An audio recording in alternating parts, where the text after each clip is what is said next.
think going public with Spencer's kidnapping is the simplest solution, right? Except it would take away the element of surprise. I know. Colleen would know that we're searching for, change your disguise, move on. While I'm inundated with false leads provided by publicity seekers hoping to get a reward. At worst, Colleen could panic, abandon him, or who knows what else. Nicholas, Colleen seems to care about Spencer. I really don't think she would ever do anything to hurt him. This is a risk that I can't take. Look, I'm sorry. I know I keep going around and around. No. It helps for us just to think things through. Right, okay. Okay, so you and I are married. Yeah. Spencer is our child. And Colleen is my sister. Look, like I said, I mean, the problem is you look like who you are. Upper class, wealthy, cultured. Okay, so I'll change my clothes. No, Whatever. Nicholas, it's your whole manner. It's your bearing, your way of speaking. They're dead giveaways to your breeding and your background. What do you want me to do? My son's been kidnapped. I can't just sit around and wait for somebody else to find him. I know. I want this to work as much as you do. We have to practice. I have to look, act, think like somebody else, like not me. Colleen won't expect it, and hopefully she won't see it coming.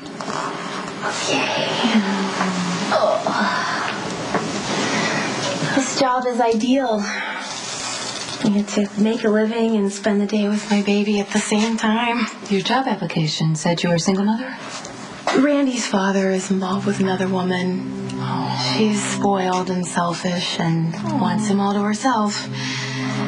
I had hoped he'd want to be a good father to his child, but he chose to be with her instead. I must have been devastated. I was. But I had to do what was best for my son. You could always sue for child support. I don't want to be relying on him in any way. I have a wonderful little boy whom I love, and that's enough. I doubt I'll ever see Randy's father again. Can I call you back? Yeah. You grabbed me and you kissed me, and it really Can we discuss this later? Later isn't going to make what you did any more acceptable, Sonny. Carly, it was New Year's Eve. And you took advantage of my goodwill and our son's innocent desire to have New Year's Eve with both their parents. No. That's not it. Boss, Detective Rodriguez is here to see you. Oh, yeah. Okay. Come on in. Hey, Detective. How you doing? I need to ask you a few questions. Sonny and I are in the middle of something. We'll have to wait. People of the city and county of Port Charles take precedence. Sonny's not going to answer any of your I questions. don't want to waste your that. time or mine by having you detained for obstruction. So if you could just please wait outside. Carly, I'll call you later. You're not ducking me on this. I'm not ducking. I'll be waiting for you outside.